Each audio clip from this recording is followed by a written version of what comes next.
Summer 1966.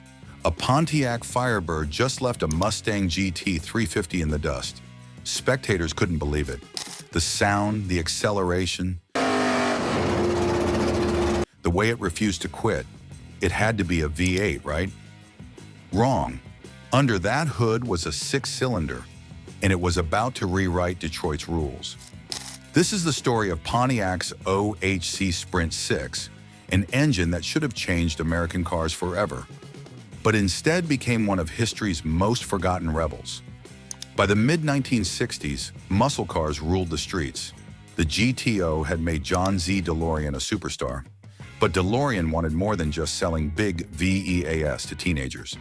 He wanted Pontiac to lead in engineering, not just horsepower. Enter Malcolm McKellar. Well, the car is basically a 1963 Grand Prix, which I had owned. A visionary Pontiac engineer. He proposed something radical. Bring European-style overhead cam technology to American cars. Mercedes and Jaguar had high-revving sixes, smooth and efficient. Why not Detroit? It sounded crazy. Cubic inches ruled American car culture. But DeLorean greenlit the project. Pontiac was about to gamble big. In 1966, Pontiac unveiled the 230 cubic inch overhead cam 6. For the first time in mass-produced American cars, a belt-driven overhead camshaft powered a passenger car. No push rods, no Detroit conventions, just clean, free-breathing revs. And then came the Sprint version. Quadrajet 4-barrel carb, high compression, hotter cam profile, free-flow exhaust. On paper, 207 horsepower. In reality, a small block killer. DeLorean called it America's answer to Ferrari at a fraction of the price. And for once, the marketing wasn't exaggerating. Few realized the OHC Sprint Six wasn't just fast, it was an engineering marvel. Its belt-driven overhead cam allowed revs unheard of in American sixes. Lightweight aluminum parts, precision machining, and a free-breathing cylinder head meant this engine could hit redline effortlessly, a level of refinement Detroit wouldn't see in mass production for another decade. It was a glimpse of what American engineering could achieve if ambition wasn't blocked by tradition. Pontiac didn't hide the OHC 6 in grocery getters. The 1967 Firebird Sprint made it the centerpiece. Magazine testers were stunned. Motor Trend clocked 0 to 60 in 7.8 seconds, faster than some V8 Mustangs. It wasn't just speed. The Sprint 6 made the Firebird handle lighter, turn sharper, and feel like a European sports car wrapped in American steel. At stoplights, kids in Camaros laughed until they lost. The Sprint 6 became a sleeper legend, a six-cylinder that ran with Detroit's V8 Elite. DeLorean knew marketing alone wouldn't cut it.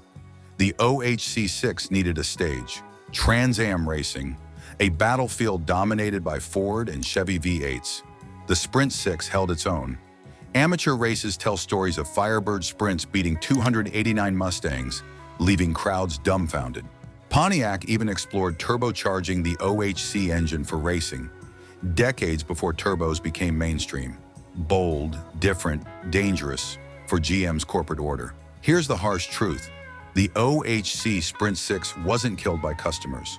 It was killed by politics. Inside GM, V8s ruled. The Chevy small block was a cash cow. Buick and Oldsmobile had their own power plants. Pontiac's OHC 6 was too advanced, too independent. Worse, it made GM's golden V8s look old. Dealers shrugged. Salesmen steered buyers toward V8s that made bigger profits. Mechanics complained. The OHC design was new, different, and required a learning curve. Many called it complicated. And then came the cost. The Sprint 6 was expensive to build. Overhead cam, unique head, special timing belt, not a parts bin engine. GM wanted max profit per unit. Pontiac's 6 stuck out like a sore thumb. Here's the cruel twist. The oil crisis loomed. Americans would soon crave efficient engines. If GM had doubled down on the Sprint 6, they'd have a high-revving, efficient power plant ready for the 1970s. Instead, it was killed. By 1970, the OHC Sprint 6 was gone, replaced by dull, ancient push-rod straight sixes, barely making 100 horsepower. Pontiac had built the right engine at the wrong time, or in the wrong company.